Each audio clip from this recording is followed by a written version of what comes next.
Welcome back to talking about stuff with Goons. I'm Paragon One. Everyone, please introduce yourself. I'm RZApublican. I'm literally the worst. Forms poster Dickeye. I'm Anticheese. I'm Uh-oh Heads Up. And today we're here to talk about something that you often see with libertarians. That is crazy stuff with currency, particularly a famous cryptocurrency known as Bitcoin. I think probably let's see, where do we want to start? Someone explain to me what Bitcoin is in words that a normal person will understand. I got this one. Cool. Bitcoin is fake money that nerds think is real and will make them rich. But really, they just lose all their money and then get heat stroke and die. Okay, but like, what is it physically? No, well, it's not physically. That's the It's thing. not It's physical. literally just. I mean, I know what you mean. It is literally just ones and zeros. It is. Bitcoin is fucking hard to describe, isn't it? All right, I read some. Let me take a shot at it. Okay, you. Bitcoin is a quote unquote cryptocurrency, which is a network made out of computers and devices hooked into this thing that run a whole bunch of math problems really fast, in the hope that it will give them a payout of some internet credits that they can then pass around after other people running the same software confirm that, yes, in fact, this has worked, and somehow they believe that the system, which takes at least 10 minutes for a transaction to be processed and has a demonstrable limit of how much bandwidth it can process, will be a viable world currency. That's actually pretty good. Anyone else want to try? Bitcoin is a thing that will allow you to cook strawberries and dehydrate them on your graphics card, and then sell those strawberries to gullible morons. Okay, Pure recycled heat. I have a better explanation than all of you, but just for comparison's sake, can anyone tell me what a dollar is? Fiat money.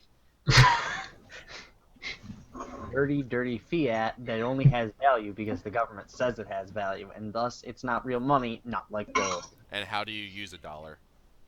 Spend it. Unlike Bitcoin. Do I have to have like a public and private encryption key and Nope. process a blockchain, or what's going No. on? It's kind of like, you remember when the Xbox One did their whole you can't share games thing and Sony owned them with the how you share a game is just a guy handing someone a disc? That's how a dollar works versus how Bitcoin works. Fascinating. So I just hand someone a dollar, and they give me something presumably worth $1. Yes. Okay. I don't know about you guys, but dollars make more sense to me. Maybe we're all just dumb. Okay, so Bitcoin is a piece of software supposedly developed by someone called Satoshi Nakamura. That's almost certainly some white guy in California's pseudonym. It's basically this distributed software, so it runs on multiple computers, and it gives everyone a way to basically everyone has to pass around. It's a series of tubes. yes. It's also that's the internet. Oh, shit. It's a series of trucks. You just Um, series of coins, obviously. Loads of trucks and stuff. Like It's loads of trucks carrying ones and zeros through the internet so that nerds can buy drugs and child pornography with them. yeah, it's like oh my god, I just read like 3 articles explaining it, but like having to put it in normal human words. I've got Hershey. It's a proof of work thing. It's like yeah, and that's the thing. I've got you Hershey. proved that your computer did work. I've got Hersheyark's actual like Bitcoin breakdown thing up in another tab right now, and that's Could literally you just read that out loud, please? it's huge. But all right, let's start with this here. Bitcoin users have files called wallets. This is sort of a misnomer because these wallets don't actually contain anything except a cryptographic private key. Your Bitcoin balance is actually recorded inside the network, which is why you can't edit that file to give yourself more Bitcoins. They can be added to a balance using a public Bitcoin address, which is a cryptographic public key, but you can't transfer them out without using the private key. So I think that right there shows why Bitcoin is stupid and will never be adopted by anybody outside of like huge nerds. It's already like really Huge complicated. Like That was a paragraph Yeah. of this. And that's just trying to describe how you have money and how everyone else has money and can't just alter some code to give themselves more money. Yeah, like Like, I've out tried of reading nowhere. this 4 times just now, and my brain just keeps sliding off the page. Like I work with financial like information and complicated transactions, and it's still like I understand it, but it's a pain in the ass to describe in any sort of way that makes sense. And I just tried right now. I just sort of stuttered to a goddamn stop, and it's actually pissing me off. If I could, there's actually a few really insane ways that people have tried to make it more like money. Most of these have to do with handing physical currency with Bitcoin addresses taped to them, or making gold coins with Bitcoin addresses taped to them. My favorite was the dollar bills that had Ron Paul on them, and then you put Oh, a little strip off and with the Fed. the address on them. Ron Paul and the Fed. Yeah, the Guys, fuck dollar bills. We're just gonna hand out dollar bills, but with Bitcoin. my favorite story regarding stuff like that is a guy who figured out how to print them out on things with QR codes on them that sort of like has the public key for and like a thing for you know or it had like a private key or something on it. Basically, it had a way for you to scan it and get the information you need to get those bitcoins that piece of paper supposedly represents. That's Um, basically. Oh, no, sorry. but let me finish the story. He's on like a Bloomberg like TV like video, or where it was, like Bloomberg News, like talking about Bitcoin, and he flashes on the screen. Somebody watching scanned the QR code from their screen and stole the Bitcoins, and then went on Reddit to brag about it. I think that's the most Bitcoin story ever because It got in order like to be real 400 Bitcoin, likes, yeah, or upvotes. In fairness to Bitcoin, and this is probably something that, in fairness to Bitcoin, that is not a Bitcoin exclusive problem. There are idiots out there that will tweet photos of their new credit card or their driver's license or other personal information, and they will get totally screwed by it by people keeping an eye out for these things and using it. It shouldn't come as a surprise that the Bitcoin community would be quick to jump up on that, but it is most certainly not a Bitcoin exclusive problem. Yeah. So Bitcoin, the community, or rather, when we say Bitcoin, we often mean the community that surrounds Bitcoin. It basically, and I'm going to credit that post that Dickeye just quoted, has basically three groups of people. Libertarian ideologues who are committed to it being a non-government issue currency that they're totally going to change the world with.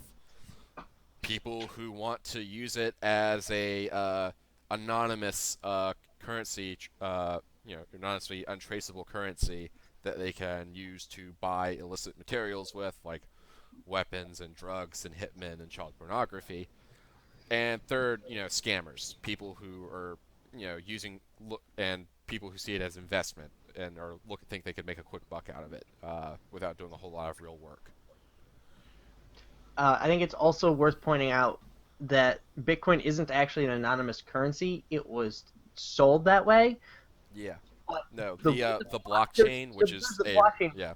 record of every transaction that's ever been done with Bitcoin, from which address to which address, which means that no matter how many times you wash Bitcoins, and you can't launder them like you can money. Yeah. You're always going to have a record of where they came from and where they went to in the end.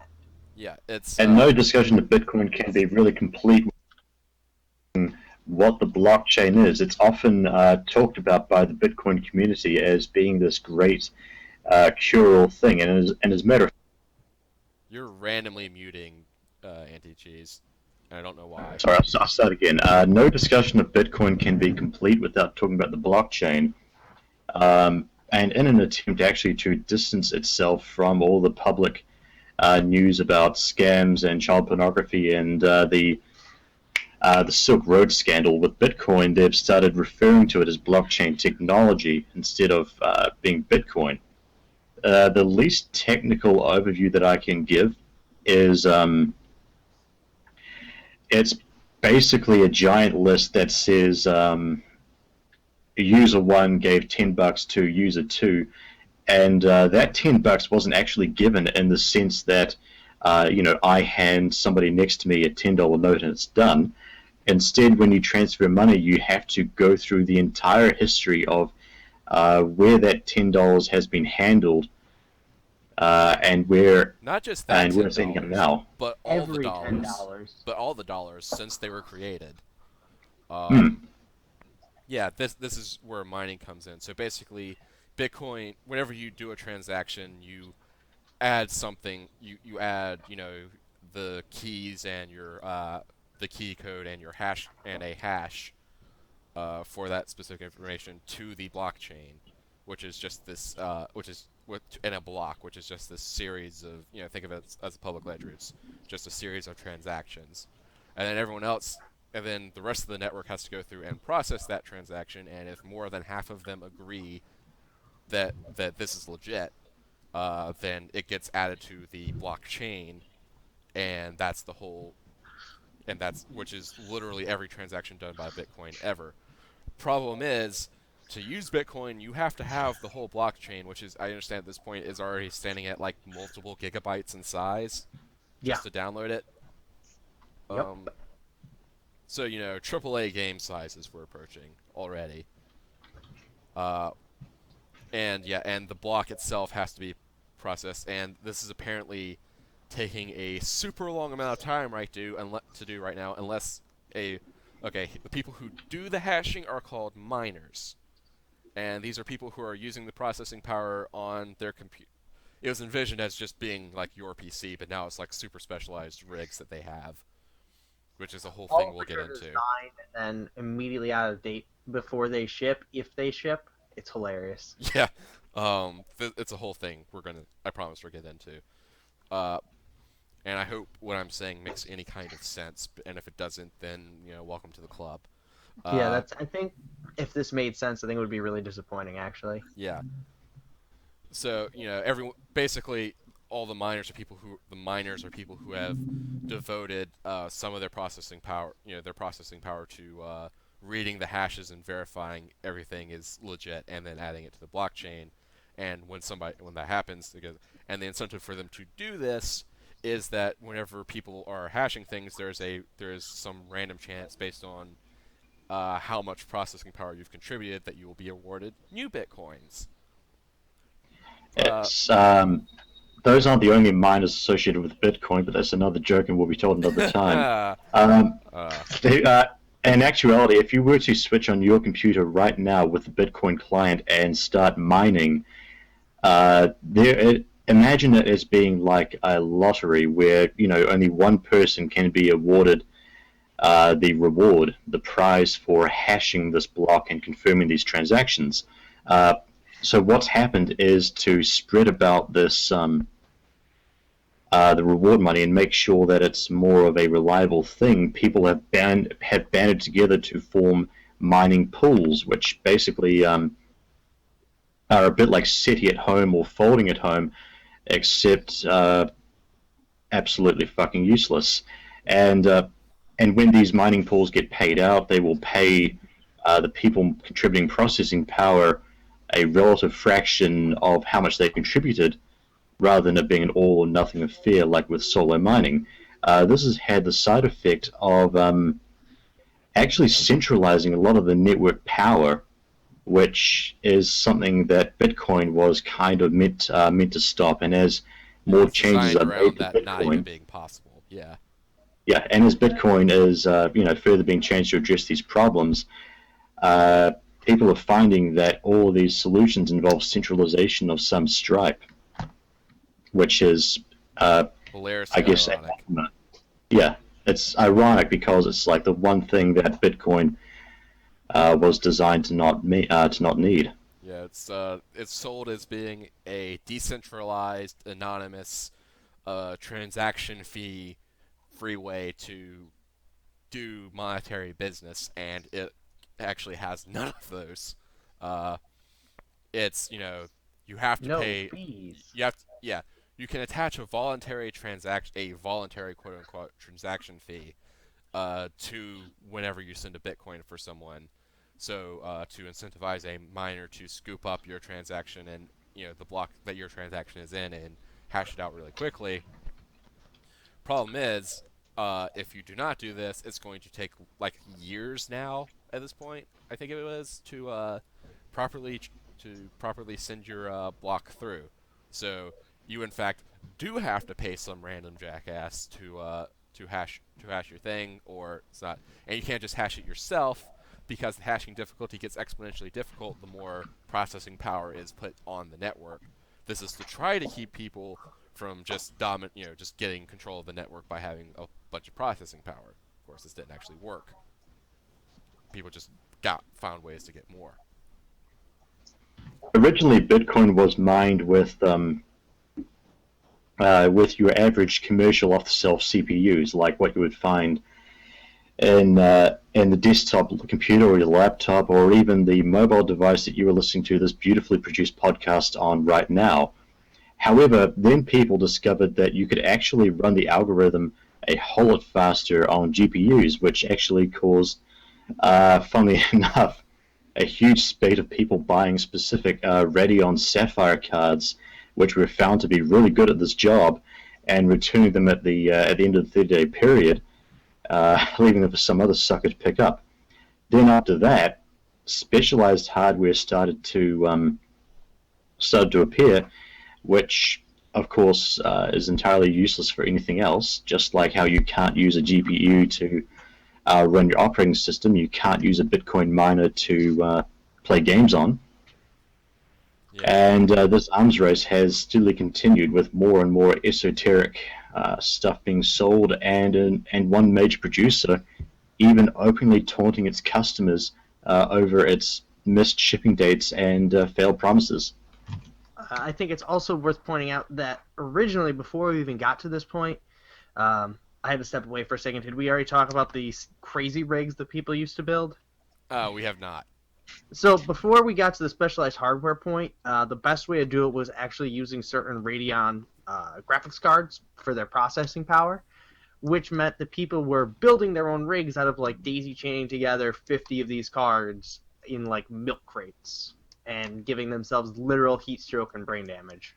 Yeah, these things produce a ton of waste heat and draw a shitload of electricity, and one unfortunate soul had one operating in the room that he slept in while having no way to vent the heat properly, and gave himself heat stroke because he basically created an oven that he himself was in his pursuit of Bitcoin. Remember, kids, data centers do not have air conditioning just because nerds really like the idea of making everyone else suffer outside.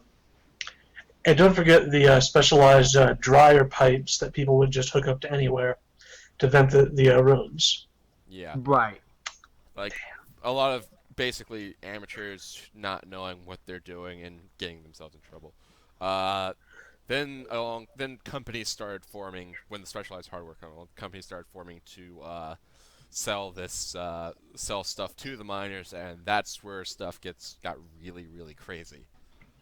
Well, it does seem appropriate, though, that the only people making money are the people selling tools to people going for the gold rush. It seems like history repeating itself, but with more libertarians. Well, and it's not even that it got crazy. It actually started making more sense because now it was just very openly people scamming people. It wasn't, nerds buying a ton of stuff and making these crazy computer rigs. And I'm not joking when I say milk crates. Like, I'm trying to find pictures of them. Some of them were literally just milk crates full of graphics cards, just chained together. And that's where it was really crazy. And then it actually got somewhat more sensible and just turned into a scam. So let's focus specifically. Let's talk about the saga of Butterfly Labs. Oh boy. Yeah. Butterfly Labs is the company that I was talking about that taunted its customers. They were, I think, one of the first, if not the first, companies to start selling specialized ASICs. That stands for Application Specific Integrated Circuit, or in other words, it's a computer chip that does literally one job and one job only. Just like how, say, your VCR or your DVD player might have a chip in it that decodes the video, but you can't run an operating system on it or anything else. That's an ASIC, and ones were being made for Bitcoin. Yep. And these ended up being very, very expensive with missed ship dates and did not pay for themselves like Butterfly Labs would like you to believe. Between the initial costs and electricity costs and the lowering rate of hashing being done due to everyone getting Butterfly Lab ASIC computers, you'd be consistently rewarded less and less bitcoins. I think the theory was that they held on to them until they were no longer profitable and then shipped them. Yeah, because they're probably, if they have that, they're probably mining bitcoins themselves. I believe that they actually got into trouble at one point. I'm not entirely certain of this, but I'm pretty sure that they had been proven to be doing quote unquote burn-in tests on the live Bitcoin network with them for like 30 days or something ridiculous. Yeah, and and when they did ship these things, they were, shall we say, not well made. Like We're talking hot glue. Yeah, we're talking super glue being used to put, very expensive computer chips onto the sides of cases and being sold for tens of thousands of dollars. The guy who, like, they literally sent one to their company to a guy who's basically their paid shill, and even he can't make it look good. Like, he's talking about having to rewire his house because it was affecting the voltage with how much power it was drawing through the thing, so he had to rewire a room to use 240 volt. Crazy stuff like that.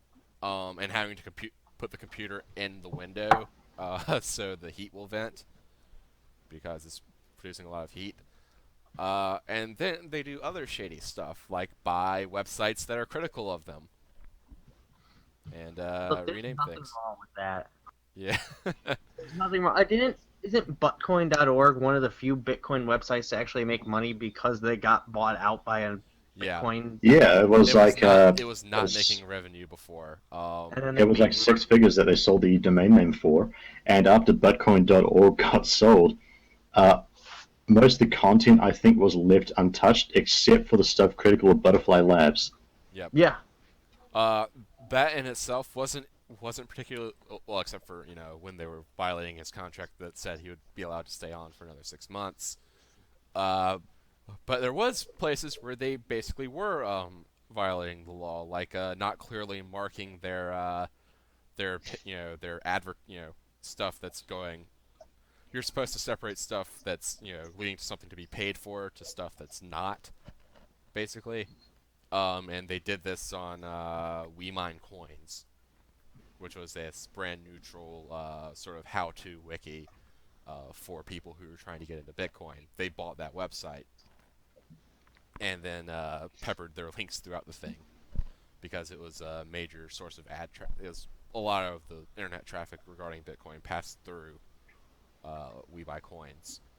So shade, like I said, shade stuff, and the buyer not really representing who he is and what his job is properly. Yeah, the guy buying the sites was the VP of marketing for for Butterfly Labs, but he was representing himself as just this guy who really likes your website and wants to make some money on web web traffic. Hey, So you got a good site here. It'd be a shame if something were to happen to it. literally the IP address he was emailing the Bitcoin Foundation guy from was a bar in Chicago. That's not weird at all. Yeah, really. That seems legitimate and Yeah. honest to me. That's some Silk Road shit. Yeah. Oh, Silk Road. Silk Road. Silk Road. Is it? Can we do Silk Road chat? Because I think that's my favorite thing about Bitcoin. We will in just a moment, but yeah, the end of the Butterfly Labs saga is they get shut down by the Fair Trade Commission for being just that shitty. Fucking Fed. Yeah. So, I heart the feds right now. But yeah, so Silk Road is like another major business that spawned out of the Bitcoin community. Silk Road is arguably the most successful Bitcoin business and Yeah. also the least successful Bitcoin business. Yeah. So Silk Road was basically eBay, but for drugs and homemade weapons and all kinds of illegal shit, basically. Mostly drugs and homemade weapons, but you know. And the guy who ran it just got sent away to prison for life, partly because he kept a diary detailing the day-to-day operations of his multi-million-dollar criminal enterprise. Yep. By day by day, in folders organized by date. He Also- kept a diary of his criminal enterprise. Also, there were agents undercover. One of whom he found out somebody was an agent, found out the agent's real name, not what their cover was, took out a hit on that agent, and then the hitman he hired the first time was that agent under a new name, and they just faked his death. Also, the way that they actually got his laptop was that I believe he was sitting at some cafe or he was sitting at Public home or something library. like that. Starbucks. Public No, library. it was an internet cafe that was like Okay, 500 internet- I feet He's thought at it was an a internet library. cafe. They distracted him with a fight. Yeah, he goes outside. He Oh. leaves his laptop on while he's torrenting an episode of the Colbert Report, and then another agent goes in, grabs the laptop before he can close it down or anything like that, and they find. It's even better than that. He was. They knew it was him. They needed to catch him with the laptop open because they knew once he shut it, it would lock itself. So they were rushing to get to him before like another team got there for some other part of the charge. This is all news to me. I hadn't heard this part. This is. I want to say it was a public library, and I know they got a male and a female agent to go in first and pretend to have an argument, so that he would look away, and then as soon as he looked away, they basically ran up and grabbed his laptop, and then grabbed him and put him in cuffs, and then cloned his laptop right there in the middle of the library to make sure they had it. Nice. The entire story is absolutely amazing, and it would Fucking make insane. for incredible TV. I'm just Also- telling you now, producers. The best part of the story, though, is one of the undercover agents who later turned out to be dirty. His name was Karl Mark Force the Fourth. Karl Which Mark is the Force most IV. incredible name. You're forgetting the absolute perfect best part of it, though. Him trying to put a hit on the agent and including the words, "By the way, I've done this before." Yeah. Just set yourself up a little harder there, man. Yeah, and I think the best part was the trial where the transcripts were all his defense just trying really hard to go, maybe somebody else knew it, and the prosecution going, diary? And then that was it. And then they get to the sentencing where the judge specifically says, I thought about what every year of your sentence would mean. I thought about what it would do to you and to your family and to the people you love. Go to jail forever. Do not pass go. Do not collect $200. Fuck you. I hate you, you white asshole. Yeah. Go on a bit more from that. The sentencing. Just shut it In down. sentencing, his plea was basically, "Hey, you know, I was trying to make it safer. I was trying to do a good thing, you guys. Basically, I am too white and white collar to go to jail for a drug crime because what am I, some black thug?" And in evidence, they actually had somebody who had killed over from a drug overdose with a Silk Road email open at his laptop when they found the body.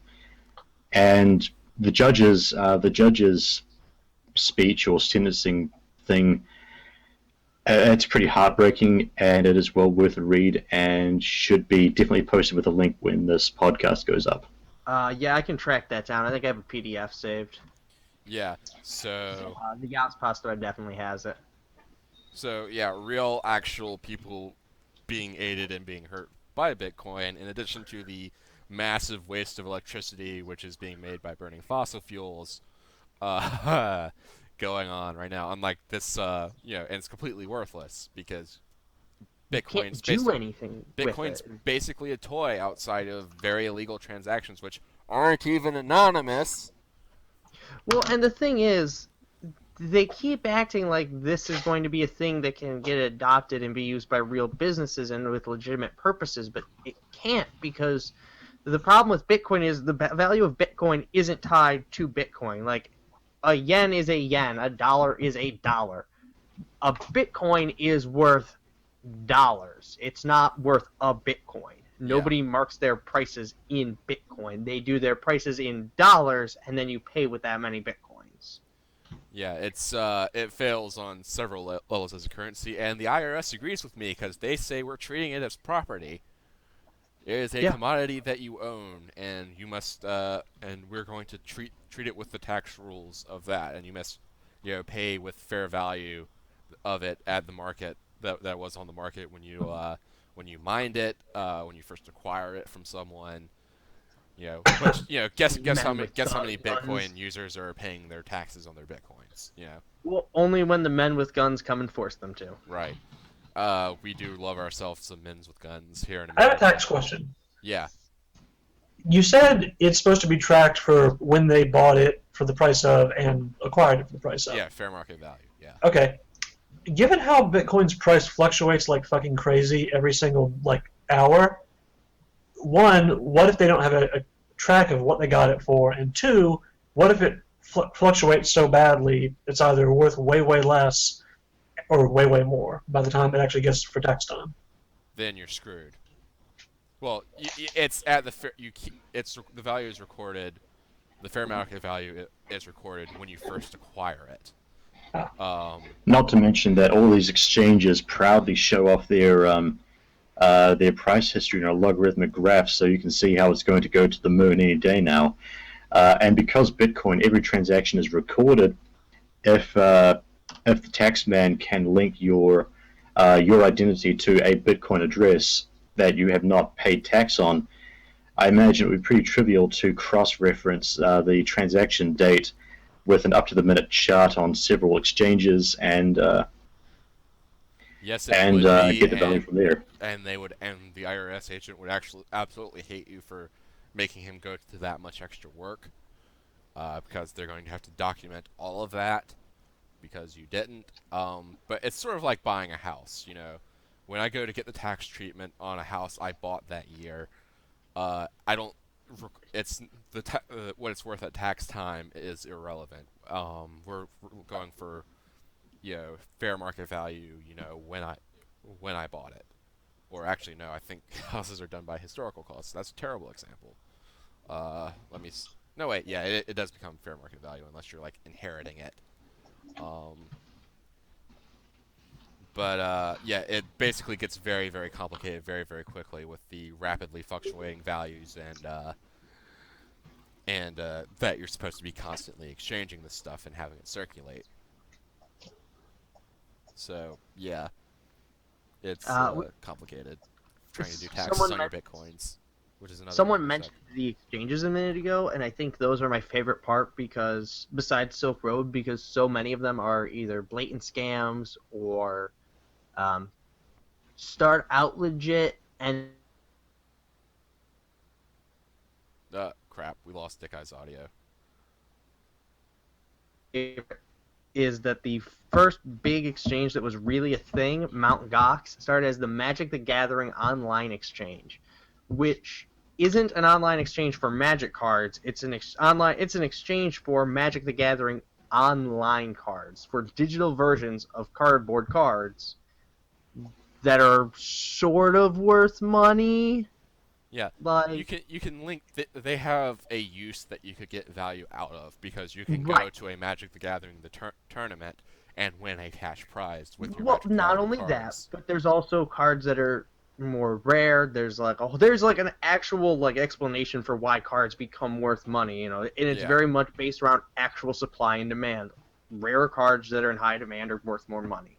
The end. To add an aside to that, currently in Bitcoin land, there is somebody going around. Trying to get people to destroy as many copies of the card Seance as they possibly can. I have not played Magic in years. I do not know what this card is, apart from that it's apparently a cheap rare. I play Magic. I work at a card shop. That card is literally a 20-cent rare, to give you an idea of how little that card is worth after he'd already started doing his Destroy It scheme.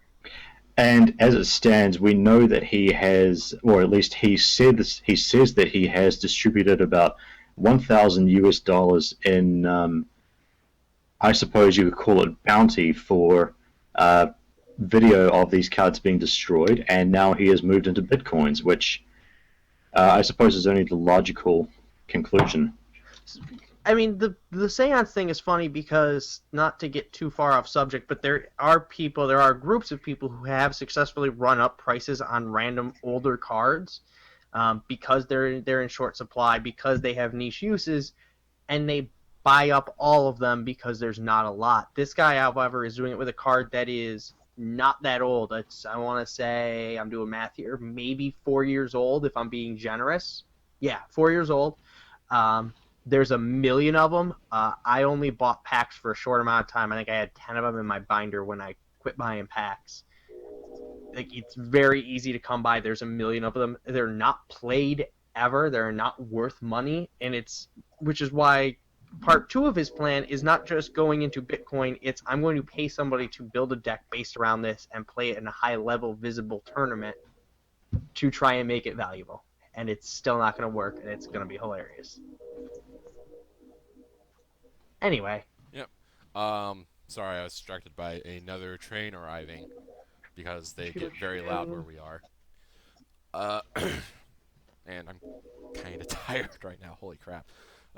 So let's see. What have we covered so far? I didn't have as detailed an outline for this talk because I don't think I'm going to fuck with the Google documents anymore because no one really edits them at all for ideas. So I'm just not going to bother anymore.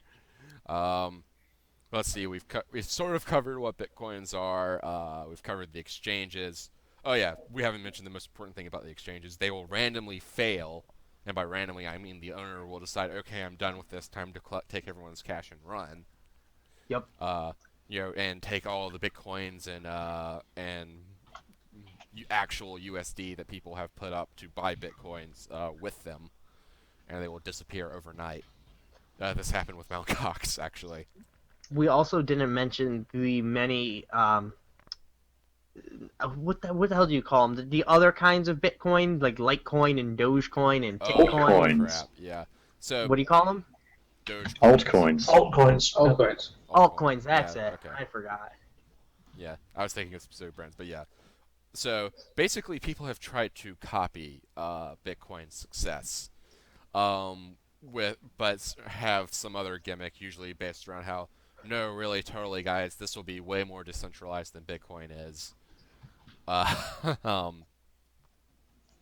Probably the most well-known being Dogecoin, which is literally based around the Doge dog meme, I guess you call it. Like, that's their branding. And I don't really know anything about these, if anyone else has something to add. Other than they're even more transparent scams than Bitcoin wasn't at least designed as a goddamn scam. These usually are. But someone please. Oh, I can add something. Please do. Cosby Coin. Yospos' great attempt to derail the value of Bitcoin by flooding the market with another currency. Cosby Coin. Here's Neko's great manifesto, of which I'll read a few points. Here are the reasons why I think Cosby Coin are superior to gold and Bitcoin as a medium of exchange. 1. It is impossible to artificially inflate the supply of Cosby Coins. They are produced at a known rate, the supply of which will eventually tap out. 2. Cosby Coin transactions are made for the web. It is actually impossible to ship gold across a wire.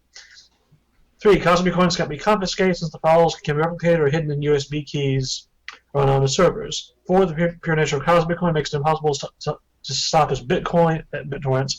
Governments will have to shut down the web to stop it. 5 is impossible to... Okay, you may notice what he's basically saying is literally this is Bitcoin but called something different. Yeah. Most of these were just that. Yeah. So it is also worth noting that at one point the Dogecoin price got up to something appreciable, and they actually sponsored a race car for it with it. Please tell me that car so won. the that corgi that's got his face on meme pictures everywhere was on the back of a NASCAR for one race. And also, speaking of sports or event sponsorships, the Bitcoin Foundation, which is supposedly the developing body of Bitcoin, if I recall correctly, sponsored the St. Petersburg uh, uh, football event and called it the Bitcoin Bowl. And they handed out literature as you would if you were to, say, try and convert somebody to your particular branch of whatever, which in this case was Bitcoin. And I absolutely have no idea about American football, and I thought that the St. Petersburg event was in Russia until I found out that it was actually someplace in. I did too until you said that. Yeah, American cities love taking famous European or cities of antiquity and calling them that. See, Athens, Georgia. I think there's a Cairo somewhere in America. Memphis, Illinois. Tennessee is probably the biggest one. Yeah, This is basically everything in Illinois. This is reminding me Yeah, so scarily like the time that Scientology bought a race car. it pretty much is exactly like that, except more stupid, if at all possible. Didn't Bitcoin also buy like one of those stock racing cars, except it was a truck, like it was stock trucks? Which is Oh, an yeah, actual that's a thing, which thing. is incredible. Yes, it is. People will try to get pretty much any race, pretty much any vehicle, and try to get that to I want to see a into Bitcoin lawnmower race. Oh my God, so do I. I really do. Get Logan's right on. Get Logan's But right yeah, on. the St. Petersburg thing was affordable because it was pretty much literally the most underviewed sporting event that they could get their mitts on. Nice. Oh, I haven't mentioned my favorite thing about Bitcoin, which sort of came up when you were describing Dogecoin. Uh, it is or Cosby Coin, sorry. It's that there's a limited number of them, which means it's inherently deflationary, which is goddamn terrible for a currency, because it means I think you'll find that it's great. See also the gold standard. yeah, because there's a so the idea is, each individual coin becomes worth more and more, I guess, as it there's people who think it's literally going to replace USD, and thus everything USD is backed up by will suddenly back up Bitcoin. And then so each individual Bitcoin will suddenly be worth billions. But no, you really don't want your currency to have a deflationary your economy to have a deflationary currency, because it makes let me put it this way. I loan you $1. I say you owe me $1. Right now $1 can buy a stick of gum. Suddenly 90% of the dollars are set on fire. Now my $1, and so suddenly the price of dollars goes way up, and now my $1 can buy a car. I gave you something worth worth gum, and now you owe me something worth car. Yeah. That's okay. We'll just subdivide it digitally as many times as needed. Yeah, except that doesn't actually work, because I still owe you 1 Bitcoin, even if what you loan me is now worth the equivalent of 1/1000th Bitcoin or whatever. Except that doesn't really work with your earlier argument that Bitcoin isn't really a currency because you don't measure things in Bitcoin, you always measure it in US dollars. Yeah, I'm So, just saying, even and if this- it somehow people started, accepting it for goods and services, it'd still be terrible because it's deflationary. Sure. So, yeah, thank you for pointing that out, but yeah. So, And I think that whole thing also, like I kind of jokingly said, it goes into the whole libertarian fixation on the gold standard. yeah. Of money that is worth money because it's rare and not because the government says it's worth money. Yeah. Which is a great idea if you're like 16. Yeah. Which wasn't one of like the main Bitcoin guys. What was it, Atlas? Atlas. Literally like 14 years old, and He was 18. was he 18? I thought he was younger than that for some reason. He was 18. He went to he went to college. Oh. No, he was still in high school. I'm just saying he said he was going to college. Whatever, it doesn't matter. Yeah. Yeah, we've had some famous quote unquote Bitcoin people end up on our precious forums. Would you guys care to tell me May I about some sing of you those this? people? May I sing you the song of Atlas? Please do. Okay. He was a 17, 18-year-old moron who thinks Atlas Shrugged is real, literally. Wait, Designed wait. something. When you say literally real, like he literally thinks Like the like plot No, of Atlas Shrugged happened. Perpetual motion machine and magical metal he and seems great men. okay. He seems to religiously follow Ayn Rand's philosophy to the point of using it as much as possible for his daily life. That sounds like a religion to me. Regardless, not a cult. he is a young child, basically, that invented the Wulong device, basically just a USB stick for Bitcoin. He has claimed to be several things, like a horse trader, in his multiple scams on the BitcoinTalk.org forums. What is the Wulong device? It is a USB stick with a Bitcoin wallet.dat file inside of it. The idea: you go to the grocery store. You want to pay for groceries. You hand the cashier your Wulong device. They plug it into the computer. Bitcoin transaction. Money. It is like a crit stick in Shadowrun, except worse in every conceivable way. Well, yes, it was. It was also designed by a teenager. It was the Wulong device, to give a bit of context, is taken from the anime Cowboy Bebop, which I learned after shit, digging, digging into this a little bit. And apparently, the idea is that they have these little key fobs that magically beam money direct to one another, so that you get these little shots of seeing your bank balance tick up before you. Except with Bitcoin, Can't you do that with your there phone is now? Like literally. in some Depends on places? what you literally can do this with like proper banking stuff and your phone. But And another common thing in Bitcoiner talk or philosophizing about the future is how Bitcoin could be used in the event of a or let's say government collapse or disaster.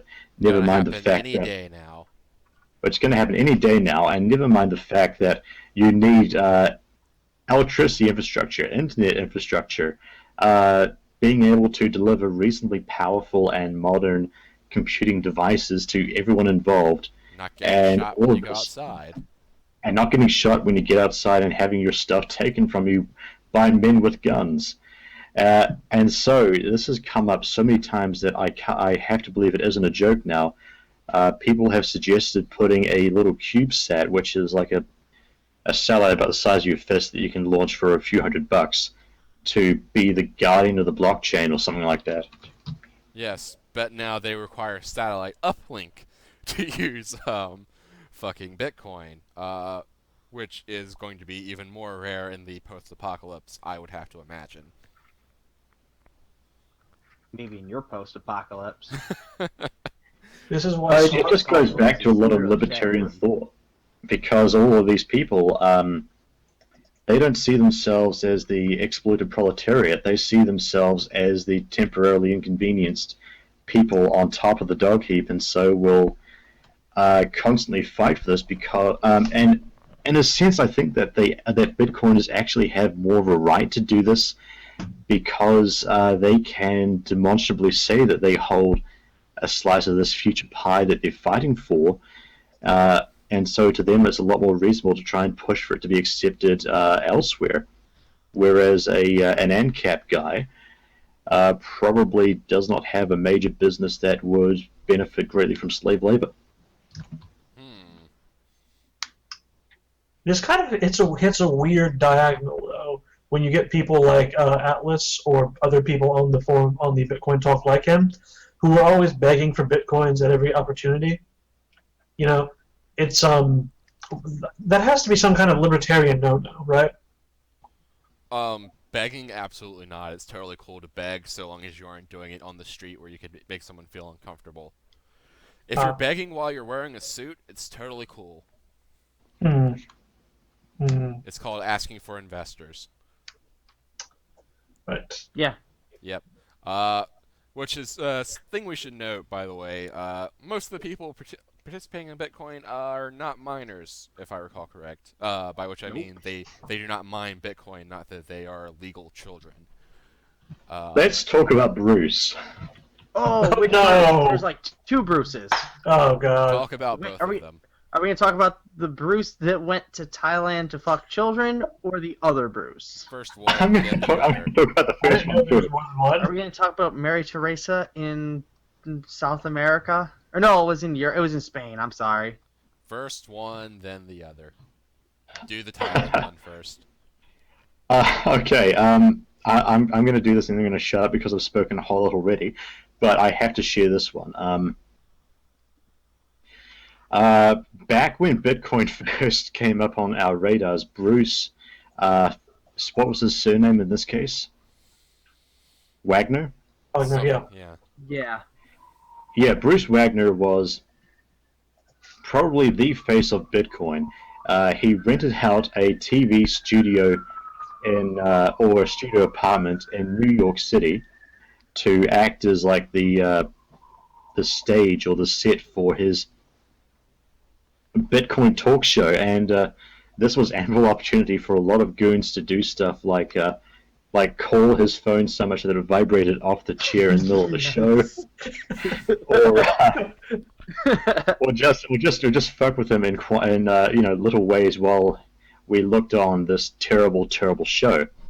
However, after the show collapsed because apartments in New York are expensive and Bitcoiners are not the most charitable of people, he began to start campaigning for a Bitcoin conference, and in particular, the name Pattaya, I'm probably mispronouncing it, came up a lot as like his suggestion for a destination, and people were like, well, I don't know why you'd want to go to Thailand, but you need to seriously stop talking about Pattaya because it is like the prostitution and in particular the child sex capital of the country.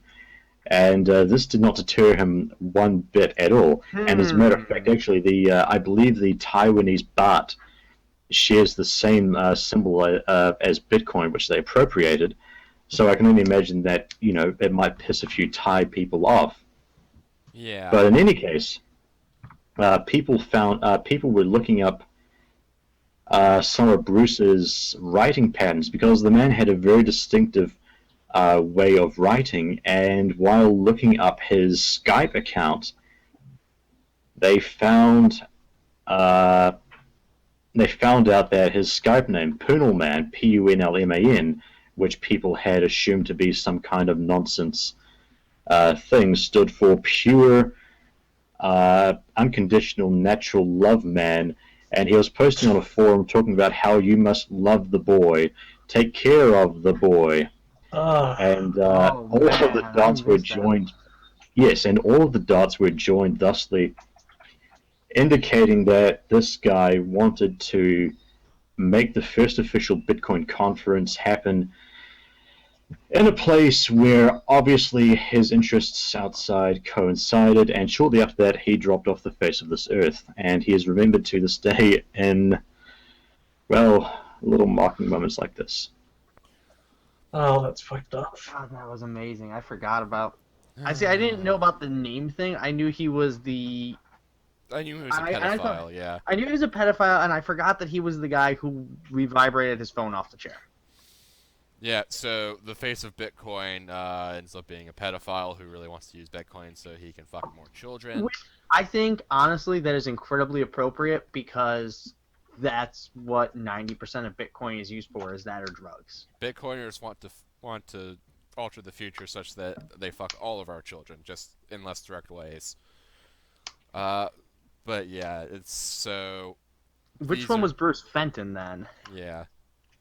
Who's the other Bruce? Oh my god. I know Bruce Fenton is the other one. I don't remember anything about him other than he's not Bruce Wagner. He's not the one who wanted to fuck children. That's probably a good thing to be known as. Right? Anyone know anything about other Bruce? Anybody? No? Why did you bring him up, Dickeye? I don't, because we were talking about two Bruces. Can I add something about the first Bruce? Yes. All of his Bitcoin talk show episodes are on YouTube. What is the channel called, good friend? OnlyOneTV.com. Do you want to know the best thing ever? There's an episode where Atlas is a guest star. Oh boy. wow. Episode 15. Yeah. Active This- 3 years ago. Wow, this has not been active. This I think was in the middle of Atlas's attempt to get Team Fortress 2 hat exchange off the ground. Oh yeah, speaking of Atlas, was Atlas the guy that wanted desperately to pick up the rights to Tailspin and create a theater specifically for Tailspin? No, that's Logan's Wreck. Pretty Oh, sure- right. With his shitty trucks and his weird math. If you'll get Logan's right. the best Logan's guy Wreck ever. Right. From the same Somebody talk about Logan's right. I can do it. I have everything about Logan this. Strike is like RZApublican's favorite person ever. Oh my god. Please He's go. Okay, he's the fat man made manifest platonically. He is a guy from I think Liverpool, upstate New New York or something. He's from Liverpool. Yeah. It's the next town over from me. Okay, so Logan's Reich wants two things in life. He wants a community theater that got demolished to not be demolished, and he wants fucking Tailspin. He went on all the time. He went on the Bitcoin Talk forums to beg for money to get either of those two things to happen. They never did. That wouldn't stop him from doing it. He made a website which looks like a fifth grade project I did in fifth grade about what it would take to get said community theater, complete with the fucking materials chart, which is literally just concessions, Coca-Cola, also a shitty projector. He's just, Tell them about the coffee table. that one I actually don't remember. What happened there? Logan's right. In addition to showing all the understanding of business management that a 5-year-old would, happened to have a coffee table that had a picture of his persona all across it, naked. Oh And god, he no, showed- that was him? No, that wasn't Logan's Reich. That was a different Really? person. No, that was not Oh Logan. god, they all blend together. You'd think a fan of Tailspin would have that. Yeah. Yeah, that was Rasa. Oh my god. Oh. I know because I just typed in dog dick coffee table into Google because that's the thing I fucking do. Oh my I god. didn't want to actually That's say what all. it was, but you did it. You gave the search term for it. What is wrong with you? And Please be in every episode of my show, Dickeye. I'm always. And here's the thing: if you click it, you get a picture of him sitting on. If you click on images, first of all, the first result on Google, just Google search, is BitcoinTalk.org forums poll Rasa's coffee table, which highlights the part with the giant penis in the the little description thing. But the first image is from Reddit, and it's of the coffee table, and it is fucking terrifying. Jesus Christ, why did I click this? This is awful. It's a nightmare. Oh, okay. You want a palate cleanser? I found Logan's Rex DeviantArt. No, I'm good. Did we talk about Logan's Reich and his weird math, his tonal mathematics, and Okay, his yes, obsessions yeah. with the Go shitty for it. truck? And look, I feel like I've seen this guy at some point, being from this area of upstate New York. I have to have met this man at some point.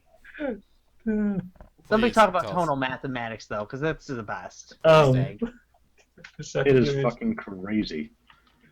Oh my god, he is literally insane. Like, tonal mathematics is like some weird, Middle Ages shit. I'm typing it in so that Google can define it for me, because it's that goddamn stupid. And it's not even pulling it up. From what I recall, it was basically some guy in the 1800s trying to invent hexadecimal and a way to tell the time. So instead of it being 4:30, it would be 4 bin bang bong something. That's awesome. Yeah, but here's the thing: nobody uses it because it makes Oh, wow. no goddamn sense. And here's where it gets really sad. He's got children that he homeschools in this. Oh boy. Yeah, it gets real sad. Yeah. Yeah, he has children. Wow. That's disturbing on a number of levels. He's in his 30s. That's not surprising. That's not why it's surprising. No, I know. It's just he's had time, I guess. Oh God! Oh As a fuck! Republican, we're getting close to 30. Don't remind me of that. Oh God, no! I just remember fucking Logan's like had a thread on the Bitcoin Talk forums where he was posting pictures of his girlfriend. You ever seen a couple? If you ever seen a thing where couples tend to look like each other after a certain amount of time, this is that. Like Usually that's because scientifically, the girlfriend starts dressing the dude because he's that sloppy. they have the same chin. Ew. Okay, that's Jesus Christ. Yeah. okay. That's awful. There's a bunch of stuff with Logan's like his obsession with like one specific kind of pickup truck, and it's not even good. Oh yeah. I remember that. 1994 Toyota or something. It's the only truck that can handle my driving. Yeah, and it's awful. He was gonna become a metals man, but he was gonna get rich by buying old computers and TVs off people and scrapping them.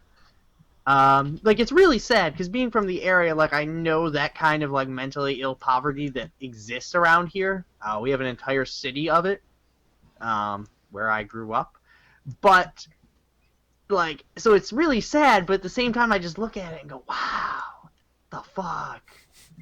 It's amazing because that's not me. It's a freak show. Yeah. Yeah, it really is. Like with all things Bitcoin, the train wreck is probably one of the most compelling parts about it. And yet at the same time, I find myself thinking that the high concept has like a good point in that something like cash, but where you can't get fucked over by Where you don't have to pay Visa 10 cents on every transaction or whatever. or whatever, that's good. And that's also I what hear it that the started US as. banking system is kind of screwy in that you need to pay pretty exorbitant transaction fees and wait a while. So I can definitely understand that there. And there's also some economic upset going on in Greece, for instance, with all of that. So I can imagine that some people might have wanted to have a hedge as to what would happen if they suddenly got completely screwed over. But Well, and that's the None thing. of the- That's how it started. Was there's a theory here's a rough idea of how maybe this sort of thing could work. Wouldn't that be cool? Cool. And then idiots got a hold of it. Well, not only that, but it also did not actually address any of these problems, like that Wulong device that somebody, what's his name, came up with. Atlas. That was Atlas, yeah. If that were a thing where you could slide a dial up and tap somebody else's keychain and go, there's $20. I'm just confirming this right now to make sure that I am in fact doing this.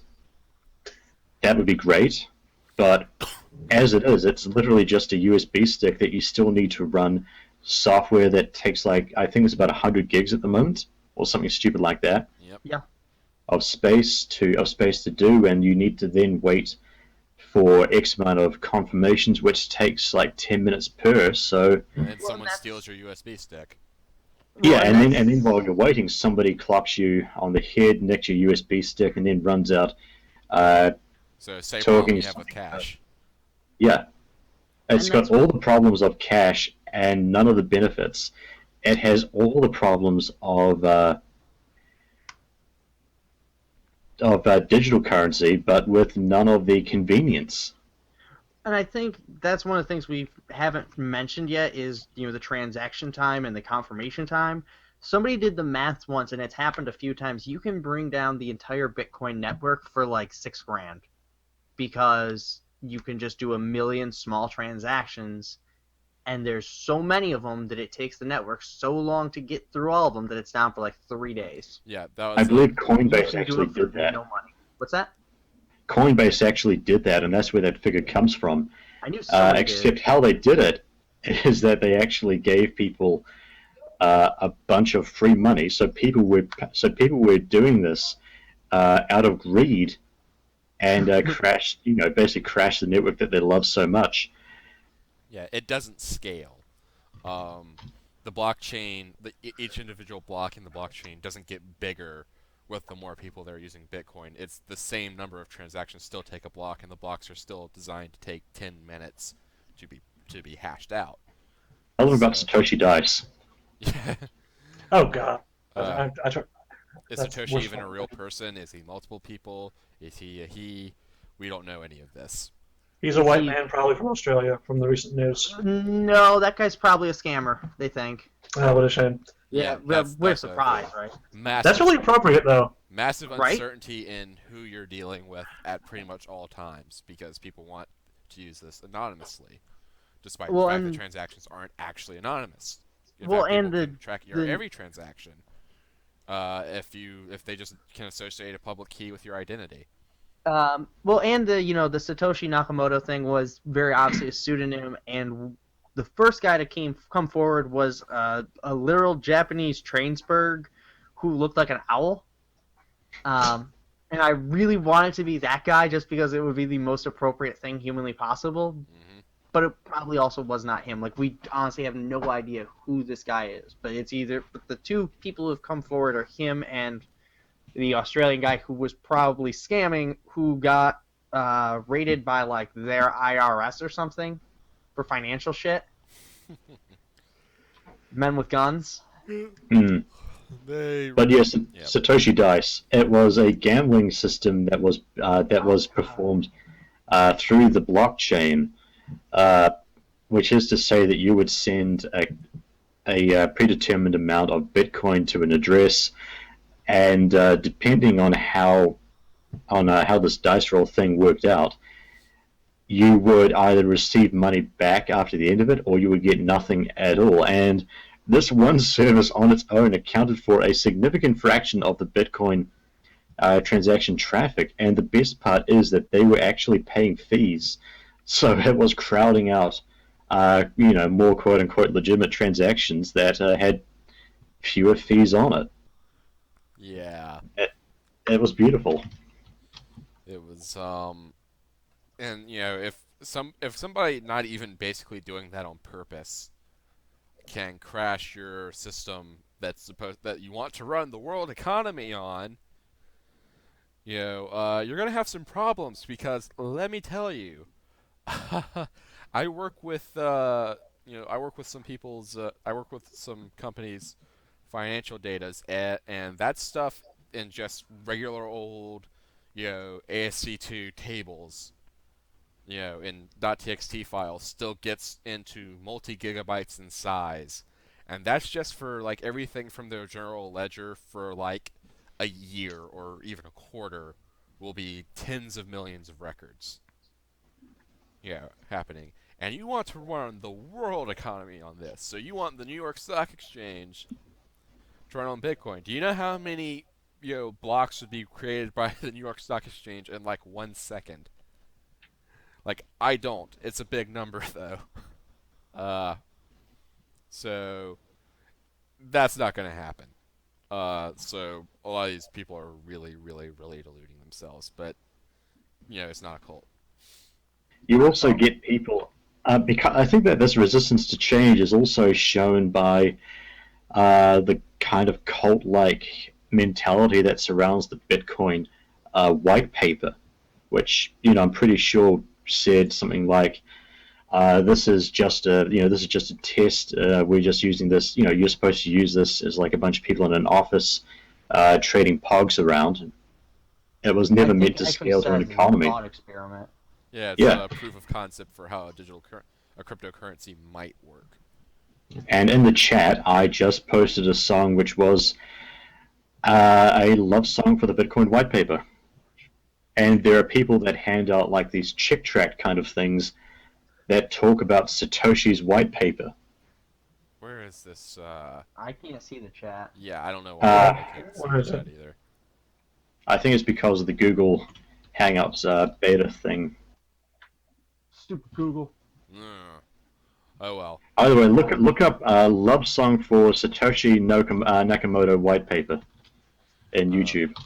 I will try to like note down when I'm listening to this later to record it. Listening to the recorder, I'll try to note down all the references you guys and search results you guys make and try to get links to them in the YouTube Please make description. sure you include a link to Dog Dick Coffee Table Google search. I will absolutely do that. Yes. My contribution to humanity. Yes. I'm just trying to share the pain.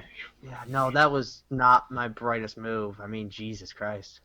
What did you expect to happen with that search term? I've never seen it. I was like, I need to figure out who it was, so I typed it in, and it was a bad idea. It was a bad idea.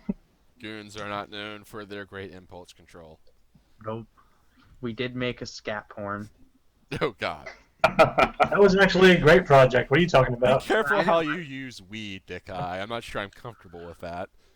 We, as a community, made scat porn. Are we responsible for everything every goon does? Yes, we are. Yes, we are.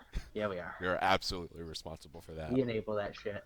And I think the best part of Bitcoin for me, of the crazy cult community, is not the community itself, but for the extremes within it, because you get people like, you get stateless people who are like deliberately giving up their citizenship and are completely Roger fucked. Ver. Freeman Roger Ver. off the land. That doesn't Well, actually Roger- work, by the way. The U.S. will still legally consider you a citizen, even if you stand up and shout, "I am not a U.S. citizen." No, you can actually renounce your citizenship. You There's can, a guy. but they won't But it's necessarily choose hard. to recognize it. Not if you're living in America, but like, for example, if you move to a different country and then say, I'm not an American citizen anymore, Yeah, I if you say renounce. I'm a citizen of this country. I just then then yeah, they the probably. US And there's a has big no process about it that involves going to the consulate and signing that you basically, are of sound mind and body, basically. Yeah. like several times. There was a guy on Reddit who It's fairly hard, but you recently can do it. posted a thing about how he's living in a country that the path to citizenship is very slow. He didn't realize this when he moved there and renounced his American citizenship, which he did for a very unspecified reason, which probably means he was Probably wanted fleeing for the arrest. law, yeah. Yeah, probably. And he said that one of the things he did was he went to the embassy to go, hey, can you help me out? I'm an American citizen, and I was crazy when I did it. And the first thing they did was pull out all of the emails and all the paperwork where he said, I so-and-so being of sound mind and body, and went, nope, fuck off, kid. You had your chance, Dude, and people you who said are you were mentally sane. ill, surely a person who's mentally ill can still say they're of sound mind and body, he would argue. I mean, you can, but like, I think that's also... I'm Yeah. sure they've also got moments where they have people come back and go, no, I was totally crazy. Yeah, You people weren't who are not fully mentally functional tend to not be able to keep that many appointment dates. Yeah, like it takes a while. It's not like a Yeah. one day walk in, sign it away thing. It's you go, and then you go sign it away. Most people won't renounce their citizenship until they have the other country's Well, and that's citizenship the other already thing. in hand. And Or most at people won't least even well do on that. way. A lot of people Yeah. won't even do that. They'll just keep both countries' citizenship if the countries allow it. Right. I gather that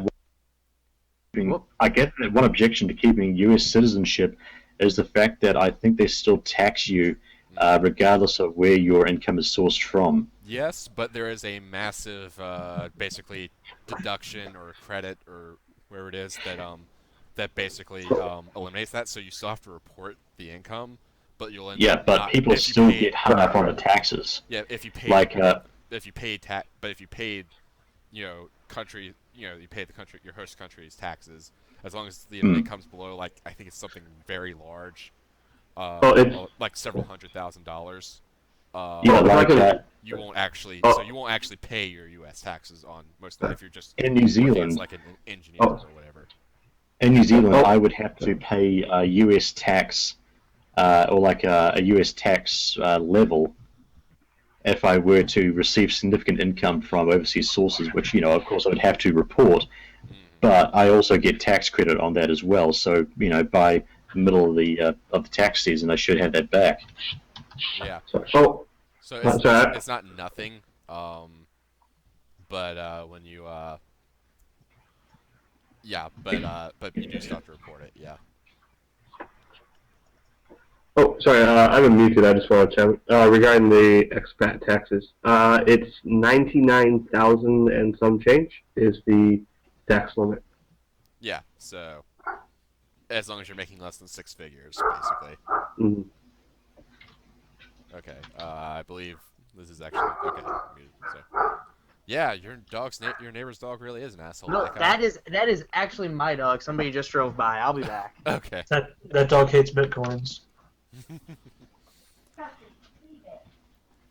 And now we're just going to quietly listen to Dickeye talk to his dog. Something I learned while we're all waiting here. Logan Zoik has a Twitter, and he's a furry. Well, we kind of figured that out from the tailspin thing. Yeah, really, his DeviantArt should have tipped me off, but still. Like, has there ever been anyone who was really into tailspin who did not, one, start like a cult in Eastern Europe? Oh God, no, that wasn't that cult wasn't Tailspin. That was fucking Chippendale. All right, okay, that was Rescue Rangers. Yeah. No, Tailspin. That's for boys. Okay. So yeah, a lot of internet intersectionality going on here with the scammers and the criminals and the pedophiles and the furries. Yeah. And the... I don't know if he scans people anymore. His ventures appear to be making objects for a Second Life knockoff simulation world. Pretty good. Okay, so yeah, thanks for taking care of that. Yeah, so I'm kind of at a loss for what to talk about next because there's just so much of it and none of it's organized. We never covered gold in the and gold fiends in the doc. I'm not sure if we Pure should strain gold. go for that now because it's just so scattershot. But Okay.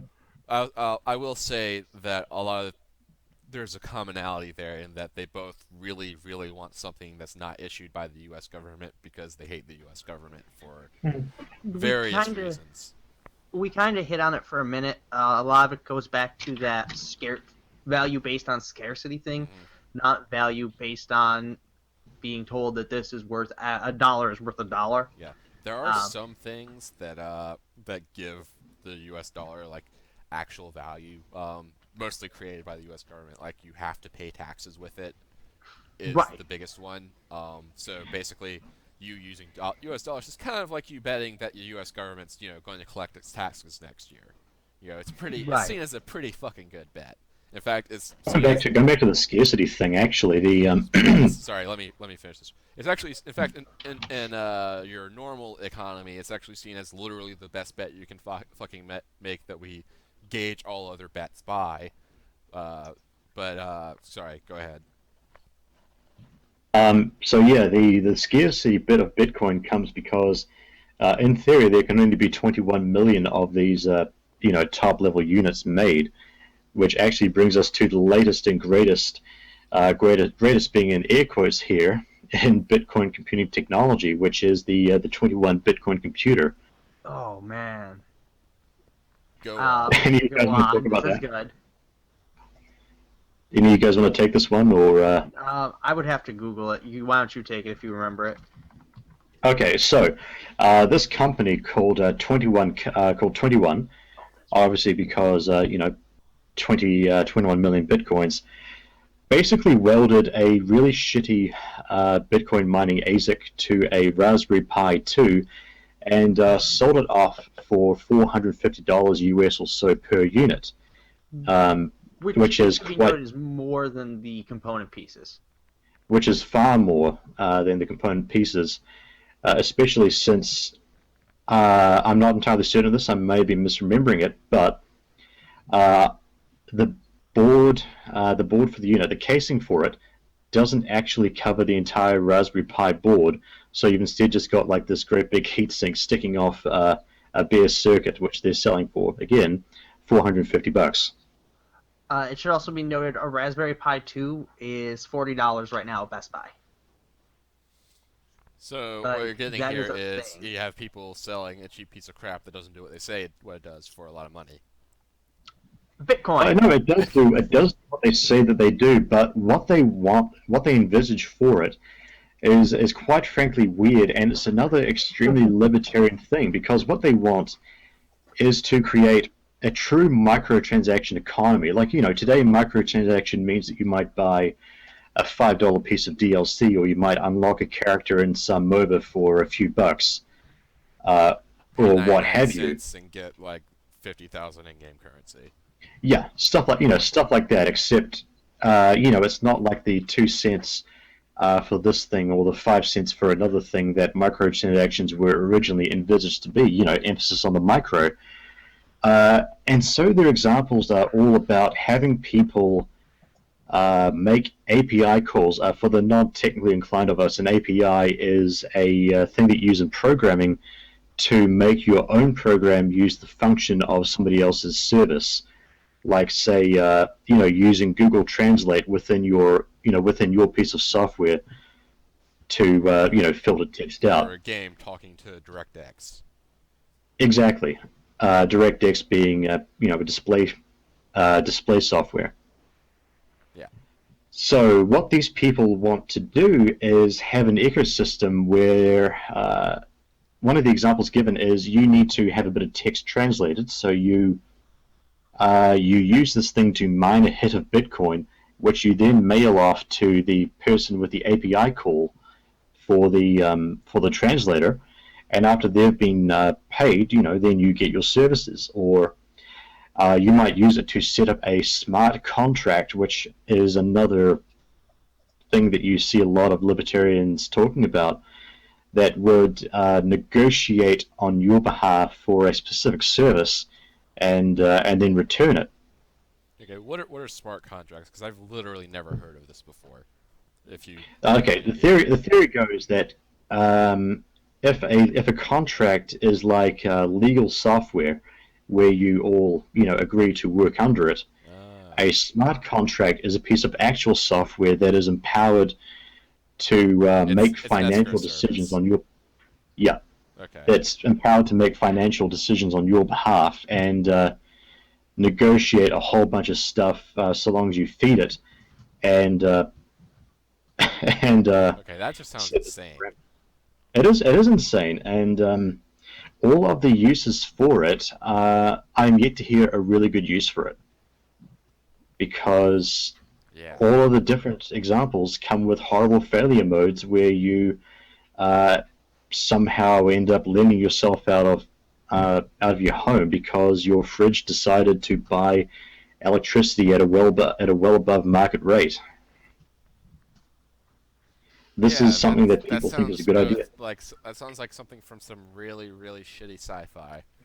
Exactly, and that's actually why I put down the sci-fi thing at the end of the talk. But what 21 is missing is the fact that all of these API services are entirely free, and as we've gone over, there's nothing in Bitcoin that is convenient enough or worthwhile enough to start funneling in these little fractions of a penny into for stuff that you already get for free that's supported by ads, which already produce that little tiny hit of currency for the owner.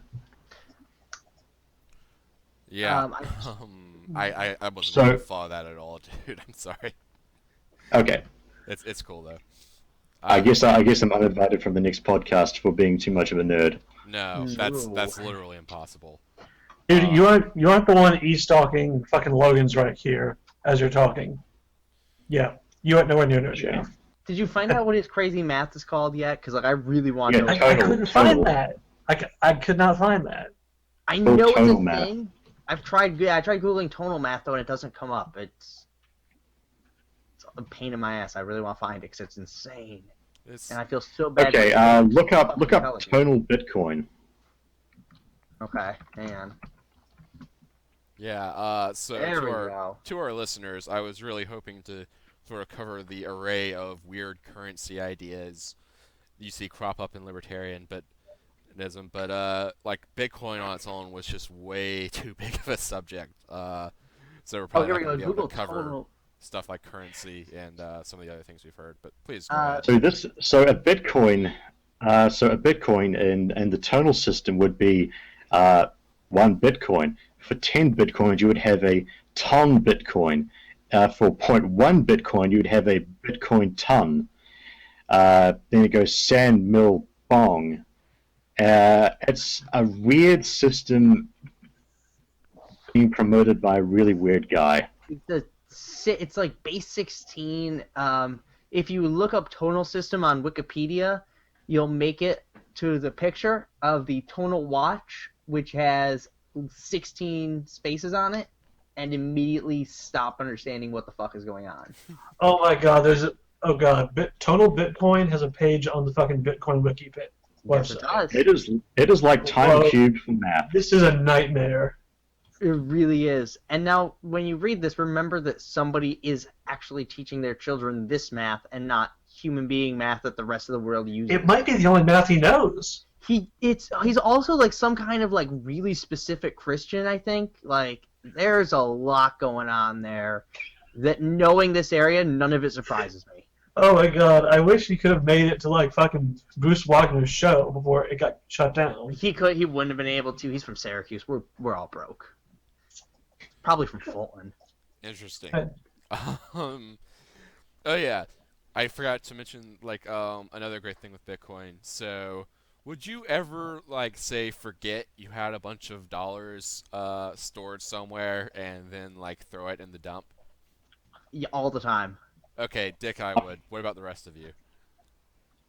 Sometimes, I've sometimes had coins in like old furniture that has been thrown out. Like I might have lost $5 that way, and I know that I've at least lost some receipts for stuff when I've left my pants in the wash. But you can't exactly destroy plastic notes or coins that way. So it's really hard to completely destroy your cash by accident. Okay. All my money's in the bank, so I'm pretty sure that's not going to fail. Libertarians would have Bitcoin, on interesting the other things to hand. say to you. But yeah, there was a guy who had his private keys on his computer. He'd mined like a few thousand bitcoins back when it was like back in like 2013 or something like that, when it was really, really easy to do. You could still do it with your computer at home, basically. Then that computer got really old, and he threw it out, threw out the hard drive, forgetting that was on there. And he realized, oh wait, I had that on there, and they were worth like $5 million now, because it was at a time when Bitcoin was at like a crazy high conversion rate. So that's another thing with Bitcoin. You might accidentally throw out $5 million worth of it. Yeah, but let's be fair. Like, Yeah, is no there way to get any it way back. that he could actually get that $5 million out of the system and into real-world cash? Probably not. I don't think I've ever heard of anyone actually getting that much money, at least not at once, out of Bitcoin. Actually, has anyone heard of anyone actually making a lot of money with Bitcoin who wasn't like selling mining stuff? Bitcoin guy. Some people early Alice. on Mount Gox, that's about it. Yeah. So, yeah. So you know, and if you did somehow like lose your access, like if RZApublican's bank does fail, it's FDIC insured. There's a central backing authority that says, don't worry, if the institution you're keeping your money at explodes, we'll at least get some of it back to you. Bitcoin has no such protections and is in fact designed not to. In fact, it's touted as a feature. No chargebacks. Yeah, It's not a bug. It's a feature. a feature that makes it really easy to scam people. That's That a sounds feature, not a interesting. bug. Sounds like they might have built it that way. Not a cult. So, let's see. We're getting sort of close to the 2-hour mark. Does anyone have a good topic to sort of close us out on? I would really love to talk about Arispa's attention economy, but that could fill a whole nother podcast. Oh, I yeah. feel like I want to get gold and other like actually crazy currency ideas and not like weird cryptocurrency shit in the like its one- own episode. Yeah. The one Yeah. that I kind of want to hit on real quick because it is part of Bitcoin's whole like Internet of Things thing is the idea that all of your appliances will quietly mine Bitcoins themselves and then charge other appliances Bitcoins for retrieving information from them, like your phone. Like you'll tell your phone, "Hey, what have I got for dinner?" what if I got in the fridge that I can make for dinner, and your phone will charge your fridge to find out, or your fridge will charge your phone to find out how much your fridge has in it, and then it'll look up a recipe website on its own, and it gets into this whole really weird thing where basically your appliances would all use 10 times the electricity for no gain whatsoever. This is basically the smart contract stuff I was talking about, and I wanted to go into the example of the fridge doing all this crazy stuff. Oh, I want to find the guy's post that was explaining about how I have a dinner date. I ask my fridge what I have and what I can make, and then it looks up recipes, and then it finds a restaurant, and then it does this in a grocery store. It's too retarded. It's too retarded for words. And then they make a murder drone come. Pretty much, yeah. Then the drone comes and drops off the ingredients. That's right, I forgot about that part. So I remember something. So basically, stuff people are trying to invent for the internet, but with Bitcoin. But with Bitcoin, yes. Yeah, exactly. And the idea is that your shit is going to mine Bitcoins in the background. Which is already because it's completely already fucking connected to the impossible, internet, right? Because you're already connected to the internet. I think it's the idea is you're gonna mine fractions of bitcoins. Like we're gonna break that. Yeah, it gets real weird and Which, real. if everyone was doing that, would cause the transactions to take literally like 10 years to be processed. Here's a byproduct problem of that whole internet of Bitcoin. There were people who got fucking arrested because their houses were giving off so much of a heat signature mining Bitcoin. They thought they were growing pot. Yeah. Yeah. That's with normal rigs. Now imagine if the entire house was like that. Yeah. Yeah. It sounds. But with Bitcoin, kind of became a refrain on SA. Because a lot of their ideas for how is Bitcoin useful is just literally taking other cool ideas that people are already working on, but inserting this weird, huge, awkward internet thing into it. Strippers, but with Bitcoin. Let's not forget as well that that 21 or some other company like them also wanted to add Bitcoin mining chips to subsidize your next smartphone. So let me just imagine give you root access. Yeah, well, not only that, but imagine having your phone constantly running at full tilt, killing your battery life and straining your data connection just so that like when my phone starts straining, like it becomes warm enough that I could use it as sort of like a warming stone. Like if it was really cold outside, I'd just have to have the processors run at full tilt for a little while and keep that in my pocket, and I would stay warm. You know, so I can't imagine having it be like that constantly and trying to use it. Congratulations, you're a normal human being. Yeah. That really there seems to be a consistent refusal to sort of try to think these things all the way through and acknowledge that electricity is, you know, a resource and not this magical substance that comes out of the aether and into your walls where you can get to it. But Mom pays for the electricity. Why would I ever have to care about it? I think that's one of the things I really like about the ASIC miners is so many of them not only don't pay for themselves, they don't pay for the electricity to use them.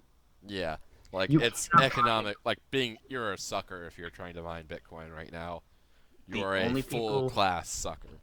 The only people who made money in the gold rush were the people selling pickaxes and pans and plots. So earlier, before we started recording, Dickeye mentioned someone came into the place he works and asked why they don't accept Bitcoin. For the record, I'm going to point this out because it is important context. I do work in a comic book / board game / card shop. Okay. I wasn't sure if you wanted that information out there, but I figured talk I'd about it go all the time. I don't give a shit. Okay, cool. I work in a nerd store. Yeah, and Nerd came in and say, hey man, why don't you take this nerd thing? And it's like, because we like money. Yeah, pretty much it. And this is usually the response, but this is a good thing. Do each of you have a sort of favorite example of an attempt to get Bitcoin actually used as a currency by a business in the real world that just failed or maybe didn't fail? There's been a lot of like small. I'm trying to think. There's been like a lot of like little things like Bitcoin ATMs, coffee shops that accept Bitcoin. Yeah, the Consumer Advisory Report on Bitcoin specifically said, "Hey, this isn't really like a ATM at all. Be careful." Yeah. Remember Me's Grill. My favorite was, I think, there's all the companies who pay their employees in Bitcoin, and they're still getting paid in dollars. Essentially, it's just they're getting paid in that much in Bitcoin instead. Oh no! By the way, the IRS says if you get paid in Bitcoin, That's illegal. you need to record your compensation as the fair market value of Bitcoin at the time you were paid, and that the company also owes that much and that's your compensation, and the company needs to record like it's like FICA taxes and shit like that at times. So you could be getting screwed even more than normally if you're being paid in Bitcoin. Never mind the 80% crash in one day.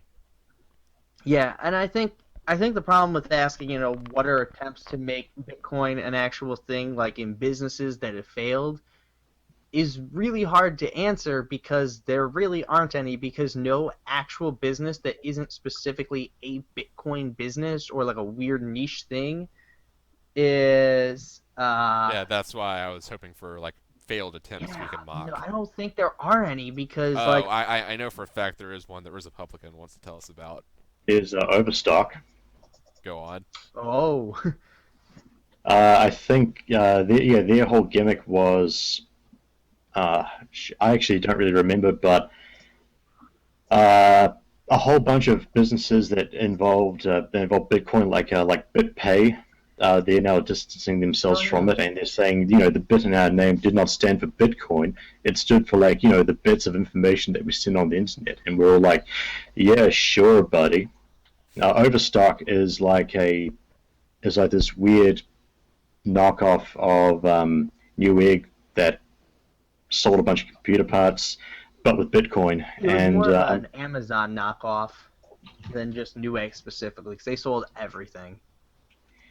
I'm pretty sure, didn't they go out of business? Yes, it did. But yeah, they sold everything. I bought comics off there a few times. So of course I did. You RZApublican. use Bitcoin. Hey, Yes. please tell us about somebody trying to get strippers to use bitcoins. Oh boy. Oh. This is okay. First Mm. off, I know. I might have to split and not do that. Here's why: because it's like the document is like probably 100 or more pages long. Just give us a quick summary of what Okay. this person was trying to do. Here's a summary. A guy goes onto a camgirls forum, as in a forum for a camgirls site, tries to convince the camgirls, hey, this is a new up and coming thing. I'm not trying to scam you. I swear to God.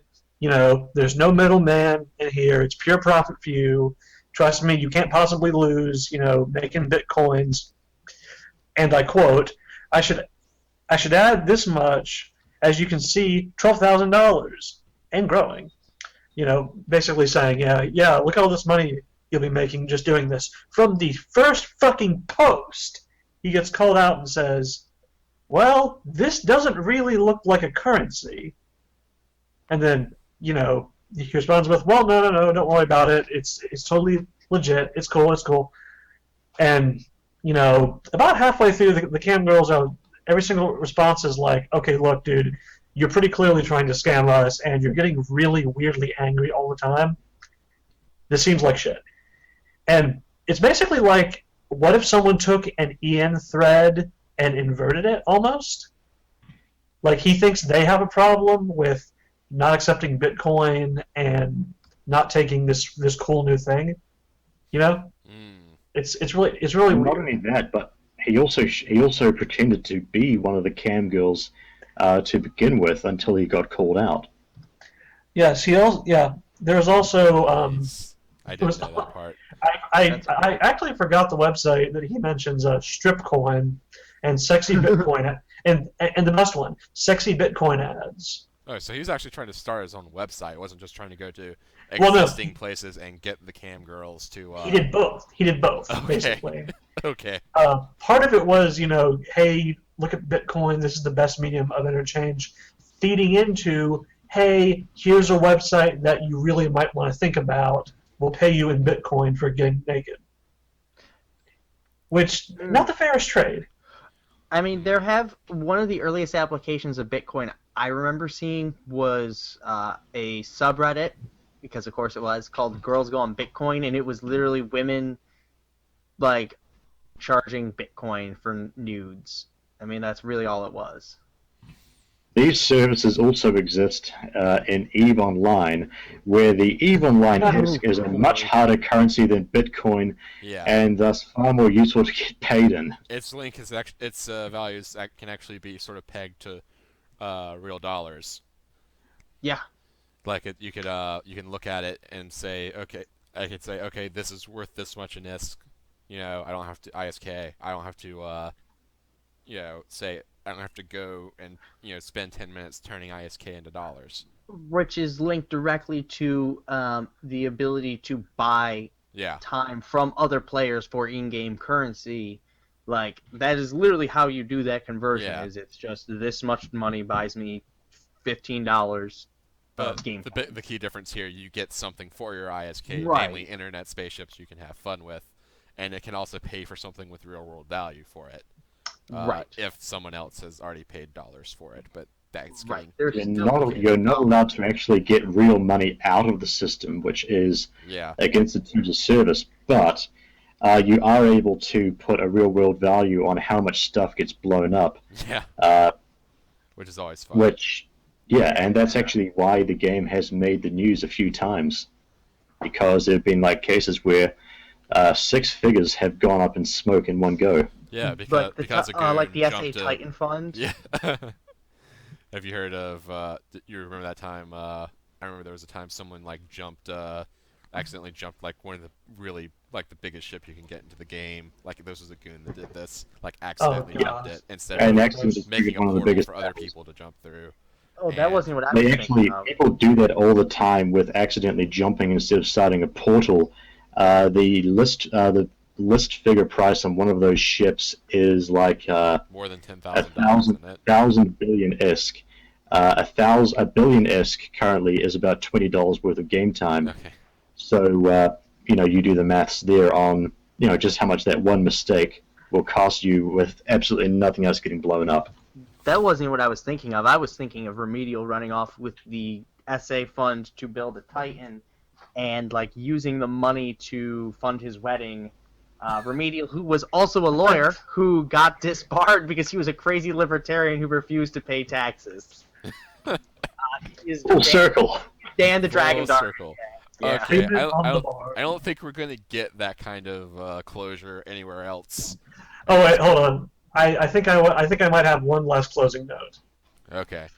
It is from the Bitcoin Talk forum. It is a man proposing a Bitcoin, basically a bimetallic standard for Bitcoin. Do you want to know what he thinks should be included? What? Sure. My Little Pony figurines. Of course. You can't tell right now, but I'm making the all ears face.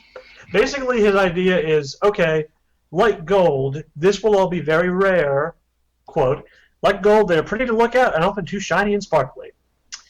He only wants to do it for like the rarest ones, though, because that way it's like, well, limited supply, worth a lot, a good thing to pay. FYI, guys, he has like 10,000 My Little Pony figurines that are all Yeah. the rarest. And I quote, to the more common toys you can find at any store for a few bucks. And that's the beauty of this plan. Should you need to quickly convert your dollars into bitcoins, there are now locations all over the world you can do it quickly and easily with no hassle. There's no danger of the supply of ponies running out of control because each new generation of ponies is always released by Hasbro on a careful, gradual schedule and only made for a limited time. This is a general outline of my plan, but every revolution has to start somewhere. And with That is that, beautiful. I think we should all say our goodbyes for tonight. I know it's been sort of not nearly as structured as last time, and hopefully this didn't turn too many people off because we weren't able to get super technical. I was hoping someone who, like Quark Jets, who really seems to understand what this stuff is, would show up. But well. So hopefully someone was entertained by this. But say your goodbyes, everybody. Goodbye, everybody. Thanks for listening. Thanks. DogDickCoffeeTable.com. My new website. Check it out. The ultimate goal is to use My Little Pony as the physical manifestation of bitcoins.